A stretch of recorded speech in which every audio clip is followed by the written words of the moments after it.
Family secrets, forgiveness, and second chances, sometimes they arrive years too late, but never by accident. This is a true-to-life emotional story about love, redemption, and the moment truth finally steps out of silence. I still remember the sound of my own heartbeat when she looked up from her sketchbook and said my husband's name. Her voice was calm, her eyes steady, and in that instant I knew the past had come to meet me face to face. It wasn't fear that held me still, it was recognition. I had rehearsed the moment all night, the knock on her door, the way she might look up, startled, as if a ghost had appeared. By dawn, I still hadn't decided what I would say. The next morning broke cold and pale. Mist hung over the roses, and the world felt like it was holding its breath. On the kitchen table lay my notebook, the photograph, and the single name that had brought me here, Lillian Hart. Through the county archives I'd found a forwarding address,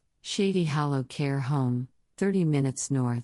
The clerk had told me she was still there, quiet as a Sunday morning, but sharp enough to remember the old days. I dressed carefully, as if meeting the past required ceremony. The road north wound through rolling fields, each mile tightening the knot in my stomach. The care home sat on a hill above a small lake, white shutters, blue hydrangeas climbing the porch rails. Inside, everything smelled faintly of lavender and antiseptic. A nurse at the desk smiled politely when I gave the name. Ms. Hart's in the garden. You can go through those doors, second path on the left. I followed her directions down a corridor lined with framed photographs, residents smiling beside family who would later vanish back into ordinary life. The sunlight at the far end was blinding. When my eyes adjusted, I saw her, Lillian Hart. She sat beneath a maple tree, a shawl draped over her shoulders, a sketchbook open on her lap. Her hair was white now, her profile fine and unmistakably strong. She was drawing the lake, hand steady, expression calm. For a moment, I simply watched. I expected anger. What I felt instead was something gentler, recognition perhaps. She had lived the years I was just beginning to uncover. I cleared my throat. Ms. Hart? She looked up. Her eyes, pale blue and sharp, studied me with cautious curiosity. Yes? My name is Mary Thompson. At the sound of the name, something flickered behind her gaze, a shadow crossing still water. Her pencil froze above the page. Thomas Thompson's wife? She asked quietly. I was. The word hung between us like smoke. Lillian closed the sketchbook slowly, set the pencil down, and gestured toward the chair beside her. I wondered when someone would come. Her voice was soft, but not surprised. I sat, my pulse hammering in my ears. So you remember him? How could I not? She said, it's been a long time. I took the photograph from my purse and laid it gently on her sketchbook. Her breath caught. He kept it, she whispered. All these years. I waited, letting the silence stretch. Somewhere behind us, a wind chime tinkled. I found it after he died, I said. Half burned. I need to understand what it means. Lillian's gaze stayed fixed on the photo. He promised me he would. Would what? She folded her hands together, the knuckles pale against her shawl. Tell the truth. Someday. The air tightened. About what, Ms. Hart? Her eyes met mine, full of caution and something close to sorrow. You won't like it. Try me. For a long moment she said nothing. Then, in a voice barely above a whisper, she asked, do you have children, Mrs. Thompson? 3, I said carefully. 2 daughters and a son. She nodded once, as if confirming something to herself. Then you understand what it is to protect them. I understand honesty, I replied. Honesty, she murmured, almost to herself. It was never about lies. It was about mercy. She reached for the photograph again, tracing the burned edge. We took this the week everything ended. He wanted to remember her before we left. I froze. Remember who? Lillian's lips pressed together. Not yet. Her eyes filled with unshed tears, but her voice remained steady. There are things that live better in silence until someone's ready to listen. Are you sure you are? Yes, I said, though the word came out smaller than I meant. She looked past me toward the lake, where the water rippled under a soft wind. There was a girl, she said finally. A sweet, quiet child who drew the willows while we worked. She was the reason Thomas left the park. The reason I had to disappear. I gripped the arm of the chair. Whose child? Lillian's eyes met mine, steady now, no longer hiding. Ours to protect, she said. The world seemed to tilt. Before I could speak, the nurse's voice carried across the garden. Ms. Hart, it's time for your medication. Lillian smiled faintly. Come back tomorrow, Mrs. Thompson. There's more you need to hear. I nodded, too stunned to protest. As I turned to leave, her voice followed me, soft but clear. The truth isn't cruel, Mary. It's just late. Outside, the air felt colder, sharper. I gripped the steering wheel, staring at my reflection in the windshield. A girl, ours to protect. The words echoed like thunder under calm skies. The morning after my visit, the lake outside my window looked like glass, still, bright, and deceptive. I'd barely slept. Every time I closed my eyes, I heard her voice again. Ours to protect. I brewed coffee I didn't drink, pacing between the kitchen and living room. The photograph lay on the table beside my notebook, the edges curling slightly from where my hands had held it too long. A girl, ours to protect. The words wouldn't settle. They pulsed like a heartbeat inside my chest. By mid-morning, I was already in the car. At the care home, the same nurse greeted me with a curious smile. Ms. Hart is expecting you, she said, handing me a visitor's badge. Expecting me. The phrase felt heavy, as if Lillian had been waiting for this moment longer than either of us knew. She was sitting in the same spot under the maple tree, sketchbook open again. This time, she was drawing a child, just the outline of a girl seated by the water. The pencil moved with such care that I hesitated to speak. When she noticed me, she smiled faintly. You came back. I said I would. Lillian motioned to the chair beside her. Sit. I've been thinking about what to tell you and how much you'll want to hear. I want all of it, I said. Her eyes softened. Then you'll have to listen without judgment. Can you do that?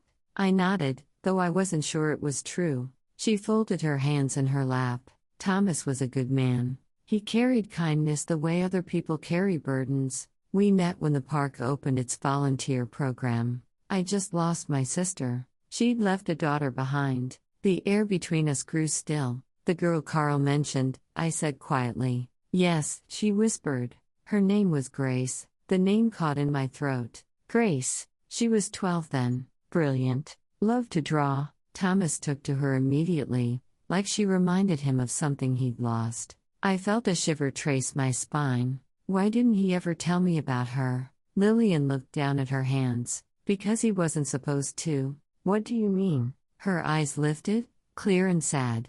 Grace wasn't my niece, Mary. She was my sister's child and his. My breath left me in a rush. The sound of the wind through the trees filled the silence that followed. He didn't know at first, she continued. I told him after your wedding. He wanted to do the right thing, but by then, my sister was gone and Grace was in foster care. We thought we could find her together, bring her home. But the truth became a weight he couldn't lift. I pressed my hands together to keep them from trembling. Why did you leave? Lillian's voice grew thin. Because people started to talk. Someone saw us at the park, saw the girl, and made assumptions. Thomas panicked. He said the only way to protect his new family was to end contact completely. So I disappeared.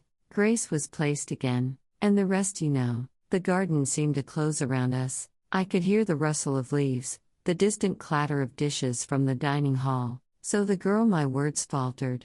Grace could still be alive. Lillian nodded slowly. If the world was kind, yes. I stared at her, the weight of decades pressing down. Why tell me now? Her expression softened with something close to relief. Because I can't keep her secret any longer. And because I'm dying. The words landed softly, without drama, but they carry the finality of thunder. I've written her name, she said, reaching for her sketchbook. The last address I found for her. But there's something you should see first. She opened the sketchbook to the first page. Inside, tucked between the drawings, was an old envelope sealed with brittle tape. My husband's handwriting curved across the front for Mary, when she's ready. My breath caught. Lillian handed it to me carefully. He gave it to me years ago. Told me to keep it until I saw that look in your eyes, the one you had yesterday. I held the envelope, feeling the weight of it, the faint ridges of the letters pressed into the paper.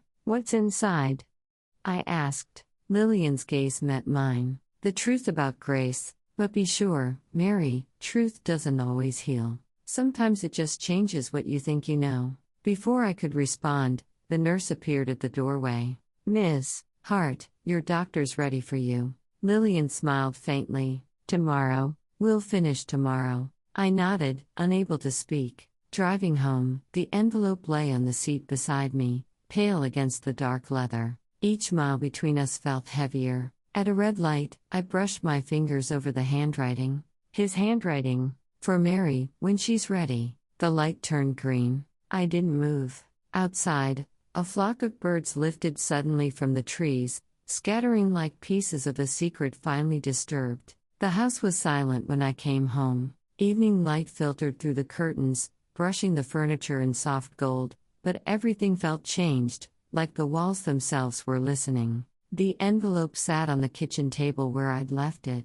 I hadn't even taken off my coat. My hands still smelled faintly of lavender from Lillian's garden, and that scent clung to me like a ghost. I set my purse down and stood staring at the envelope for a long time. "For Mary, when she's ready." He'd written those words with the same calm certainty he used for grocery lists, yet this was different. This was the echo of a man I thought I knew. I poured a glass of water I didn't drink and walked from room to room, turning on lights just to keep from feeling the dark. Each lamp warmed the edges of photographs on the walls. Our wedding day. The children as toddlers, Thomas on the porch swing with a mug of coffee and that half-smile he never liked to explain. The quiet pressed in. I picked up the envelope again. The paper was thin, almost translucent, and his handwriting felt alive beneath my fingertips. I held it up to the lamplight, tempted to peek inside, but something stopped me. Maybe I wasn't ready. Not yet. I placed it beside the framed picture of us taken on our 40th anniversary, the one where I was laughing and he was looking at me instead of the camera. For years I'd thought that look meant peace. Now, I wasn't sure what it meant at all. The hours crawled. I tried reading, then sewing, then television, but nothing held. Every thought circled back to the envelope and the woman in the garden who had said, "The truth doesn't always heal. Sometimes it just changes what you think you know." Around midnight, I made tea and carried it to the living room. The fire had burned low, a few orange coals glowing beneath gray ash. I sat on the hearth rug and watched them pulse like a heartbeat, steady and stubborn. That's when I remembered the shed. Thomas's shed, the place where I'd found the burned photograph weeks ago. If there was something in this envelope I didn't understand, maybe the shed would help me remember him as he really was. The thought came gentle but insistent, like a nudge from the past. I took a flashlight and stepped outside. The night air was cool and smelled faintly of rain. The grass brushed against my slippers as I crossed the yard. The shed loomed at the far corner of the garden, its roof glistening with dew. When I opened the door, the familiar scent of sawdust and oil hit me like memory. The flashlight beam swept across the shelves, jars of nails, bundles of sandpaper, his old flannel jacket hanging from a nail. I stood there a while, breathing in his world, the simple order of it, the quiet precision that had once comforted me. Then I saw it. Near the workbench, one floorboard didn't quite match the others. Its edges were newer, the nails uneven. I knelt and ran my fingers along the seam. It lifted easily. Beneath it lay a small wooden box, the kind used for keepsakes. My heart quickened. I pulled it out, brushed away a layer of dust, and set it on the bench. The latch was stiff, but it opened with a sigh, as though relieved to finally be found. Inside were folded papers, photographs, and a small leather notebook tied with string. The first photo I picked up was of a young girl, dark curls, bright eyes, a sketchbook in her hands. The same girl Carl had described. Grace. My fingers trembled. I lifted another paper, a hospital form yellowed with age. Hart, Grace. Date of birth June 5, 1965. Mother L. Hart. Father T. Thompson. The world blurred. He had known. He had signed it. I sat down on the stool, the air suddenly too thin. For a long moment I could only listen to my own breath and the creak of the rafters. Then I noticed a small folded note resting beneath the papers, written in that same familiar hand. "If you ever find this, Mary, it means I wasn't brave enough to tell you." My eyes filled, but the tears didn't fall. I placed the note back in the box and closed the lid gently. The wood was warm beneath my palms, as if holding its own pulse. The envelope still waited inside the house. I realized then that whatever it contained was meant to follow this discovery, not explain it, but complete it. I stood, holding the box to my chest, and looked around the shed one last time. Shadows stretched long across the floor. In their silence, I could almost hear his voice again, steady, apologetic, full of love and regret. Back inside, I placed the box beside the envelope on the table. The clock struck 1. I traced the outline of his handwriting one last time. Then, finally, I slid my finger beneath the flap and broke the seal. Inside was a single sheet of paper, folded twice. His words began simply, "Mary, if you're reading this, then I've already gone where truth can't hurt anyone anymore." I unfolded the paper slowly, afraid that even the air might tear it. The handwriting was smaller than I remembered, steadier than the man I'd watched fade away. The first lines were simple, practical almost, his way of easing into what he couldn't say aloud. He thanked me for the years we'd built together, for the laughter that outlasted money, and for the patience I'd shown when his silences grew long. Then the words changed. He wrote about Willow Creek, about a spring afternoon when the sky turned to rain and he met a woman trying to save a garden from flooding. He hadn't gone there looking for anything, he said,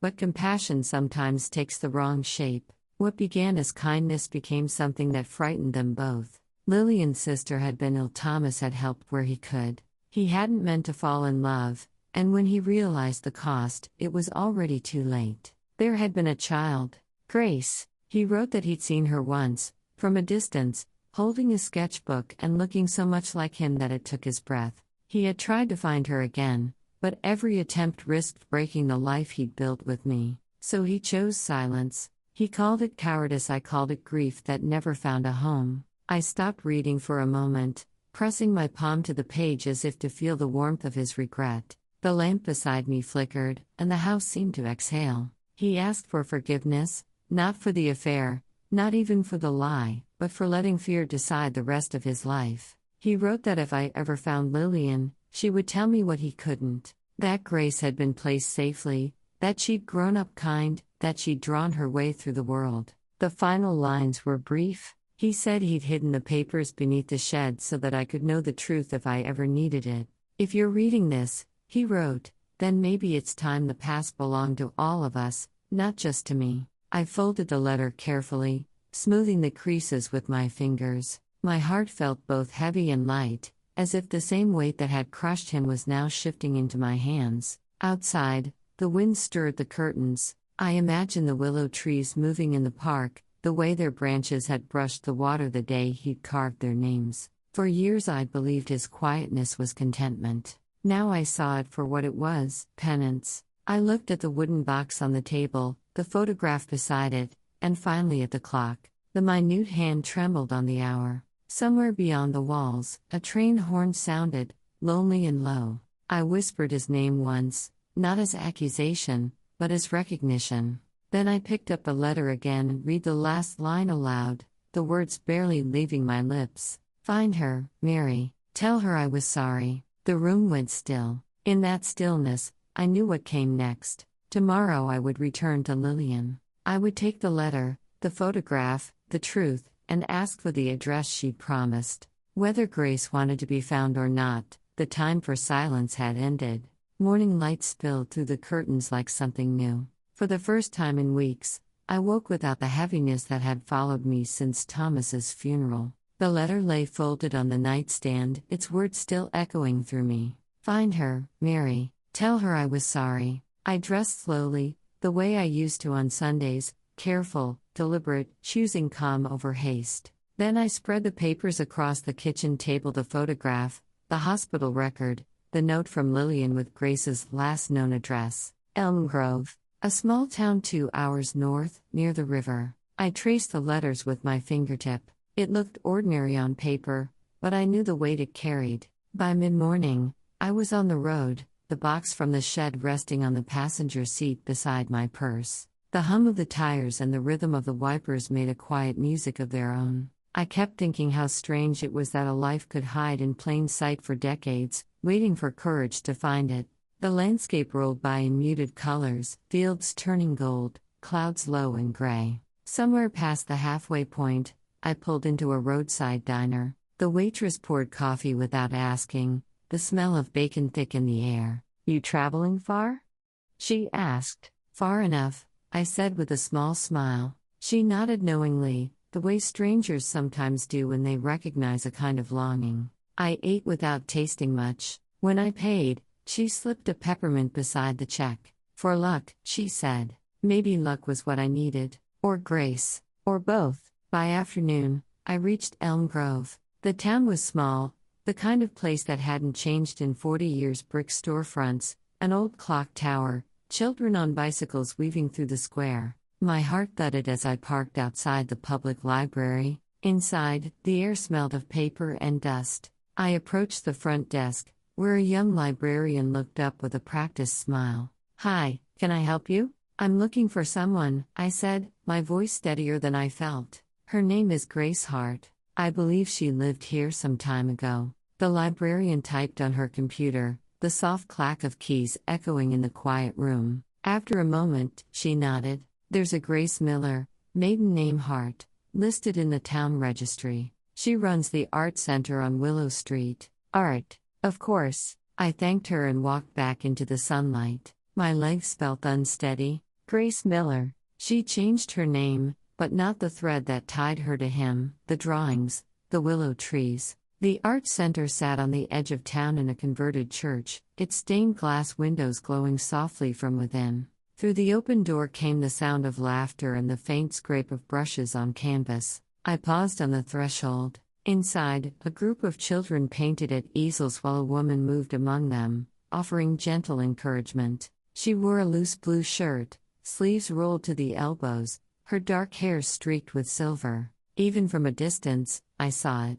The tilt of her head, the quiet intensity in her eyes, Thomas's eyes. My breath caught. She knelt beside one of the children, guiding his hand across the paper. When she smiled, something inside me gave way, not from pain, but from recognition. This was her. Grace, the girl who had once sat under the willow trees sketching the pond. The woman she'd become looked content, whole, untouched by the silence that had haunted us. I stood there for a long time, hidden just beyond the doorway, watching the life that had grown from my husband's secret. At one point, she looked toward the open door, her gaze sweeping across me without pause, as if I were only another passerby. I let the doorframe shield me and exhaled slowly. A part of me wanted to turn away, to let her keep her peace, untouched by the past. But another part, the part that had followed every clue, carried every question, knew that peace built on silence never lasts.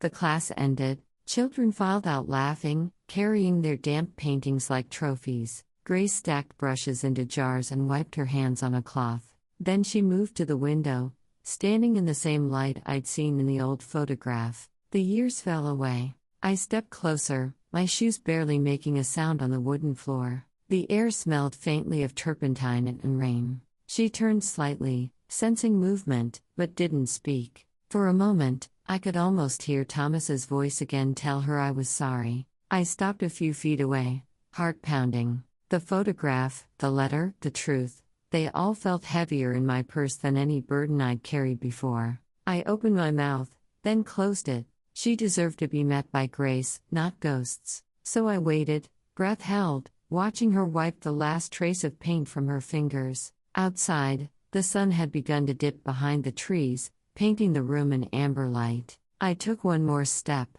"Grace," I said softly. She turned. The moment hung between us, quiet, suspended, inevitable. For a moment neither of us moved. Dust motes drifted in the amber light between us, as if time itself had slowed to see what would happen next. She blinked, uncertain. Do I know you?" Her voice was gentle, low, the kind that could calm frightened children. I swallowed. "No, you don't. But I think we share someone." Her brows drew together. "Someone?" Thomas Thompson, I said. He was my husband. The silence that followed felt like a tide pulling everything else away. Her hand tightened on the cloth she'd been holding. For an instant she looked like the girl in the photograph, eyes wide, searching for ground. Then her shoulders stiffened. I know that name.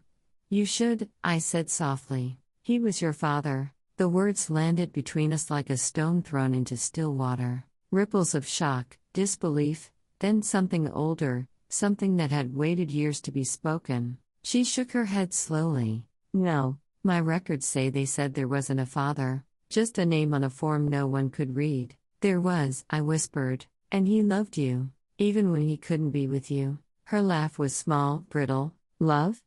He never came for me. He never wrote. He wanted to, I said, taking a step closer. He wrote to me instead. He left a letter. He thought keeping the secret was protecting everyone, but it only broke him. Grace turned away, pressing a hand to her mouth. All those years I thought I'd been forgotten. You weren't, I said. You were the reason he kept living quietly. Every time he carved a toy for our children, every drawing he saved, there was a piece of you in it.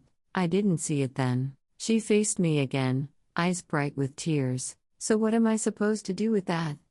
I built a life. I learned not to need anyone's apology. I'm not asking you to, I said. I just wanted you to know that he was sorry. And that I am too. For all the years the truth was locked away. Her breathing steadied. She studied me, weighing every line of my face. Why come now? Why not let the past stay buried? Because it never stayed buried for me, I said quietly. And because forgiveness only works when it has somewhere to go. For a long time she said nothing. Outside, rain began to fall, soft against the stained glass windows. Finally she nodded toward a row of small paintings leaning against the wall. Those are mine, she said. Landscapes mostly. But that one, she pointed to a single canvas at the end, a willow tree reflected in water. I've painted that since I was a child. I never knew why. Maybe now I do. I walked to it. The same willow that shaded the bench at Willow Creek. The same place where Thomas and Lillian had carved their names. Grace joined me, standing close enough that I could feel her warmth. I used to dream about that tree, she said. It always felt like home. I looked at her then, really looked. The shape of her hands, the quiet strength in her jaw. Thomas lived in all of it. He would have been proud of you, I said. Not because you became an artist, but because you kept your gentleness. A tear slid down her cheek. She brushed it away, almost angry with herself. I don't know if I can forgive him, she said. You don't have to. Just know that he forgave himself too late. She nodded slowly, eyes closing for a heartbeat. When she opened them again, her voice was steadier. Would you tell me about him?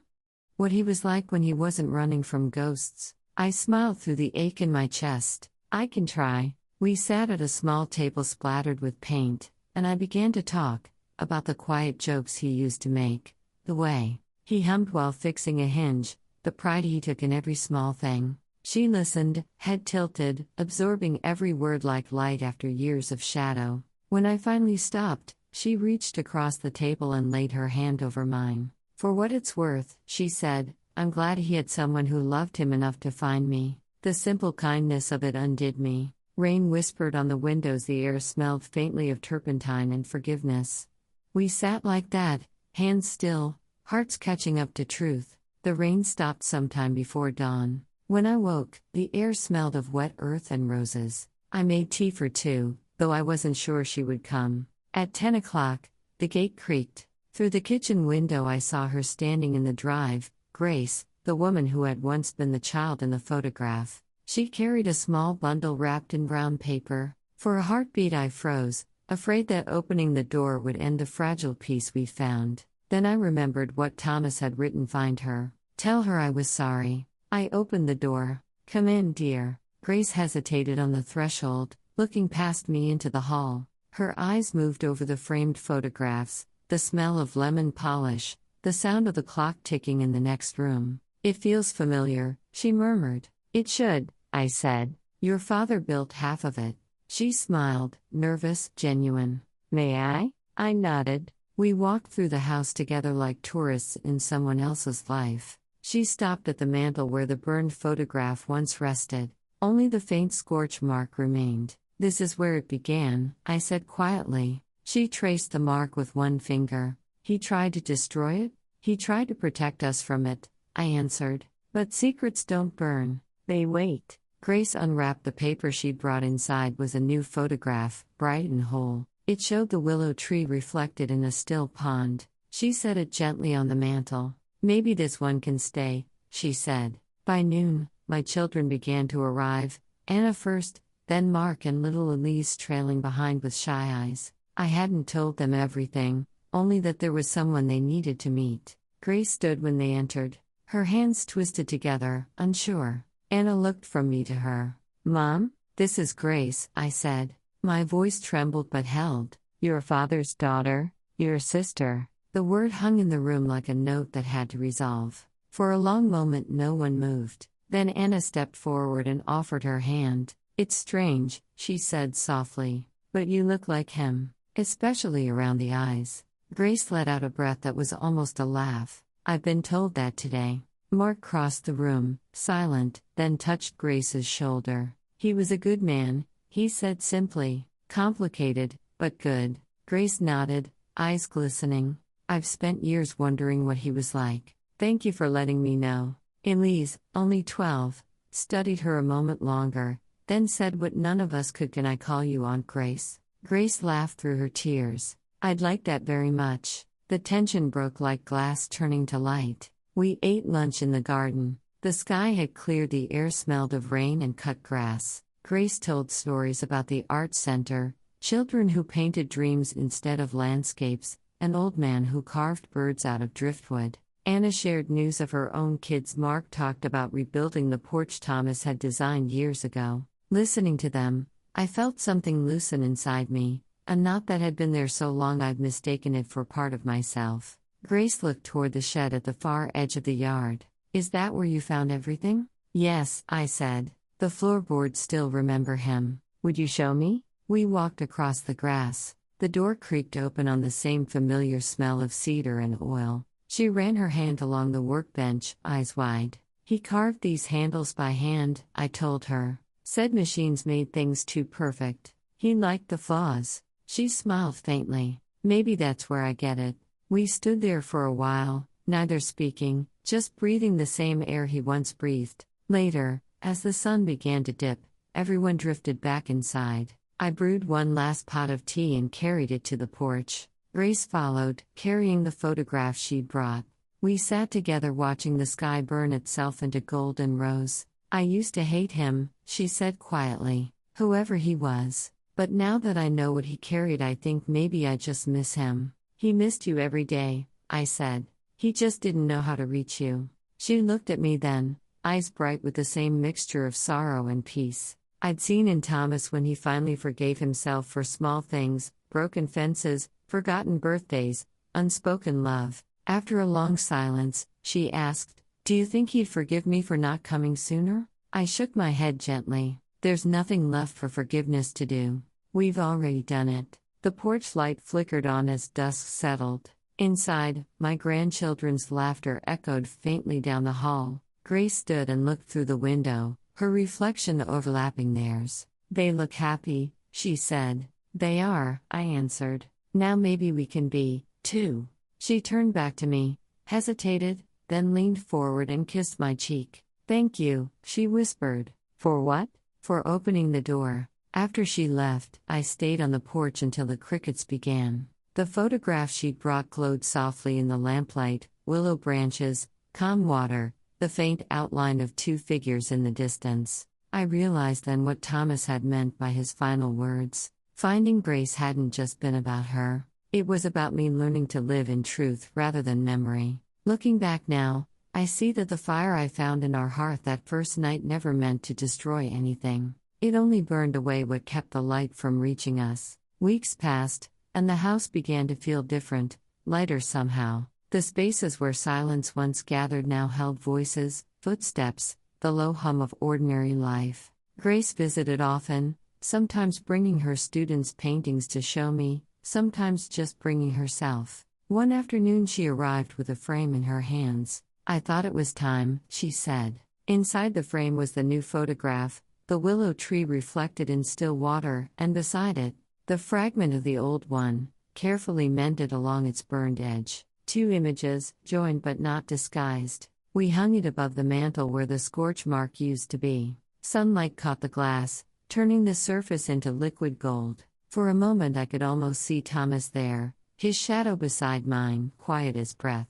Grace stood next to me, arms folded loosely, her face calm. I used to wonder if I'd ever belong anywhere, she said. Now I think belonging isn't about where you start. It's about who's willing to open the door. I smiled. Then we're both home. She left soon after, promising to bring her next class to paint the garden in spring. When the gate closed behind her, I stayed by the fire a while longer, letting its warmth settle the room. On the mantel, the 2 photographs gleamed side by side, the life we built and the life we almost lost, each one reflecting the other like water meeting sky. And that's how forgiveness feels, I think, like 2 reflections finally finding the same light. Not the end of love, but its truest form. Grace found her place in our family, and I found mine again in the light of truth. The fire that once burned in our hearth had never meant to destroy it, only cleared the way for understanding. Thank you for walking this journey with me,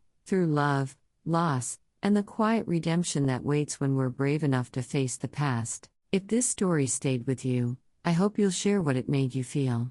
And if you'd like to experience the entire story from beginning to end, the full version, The Photograph in the Ashes, is also available here on the channel. Listen to it all in one sitting, and let it unfold the way it was meant to be heard. Until next time, may your memories stay gentle, your love stay brave, and your heart always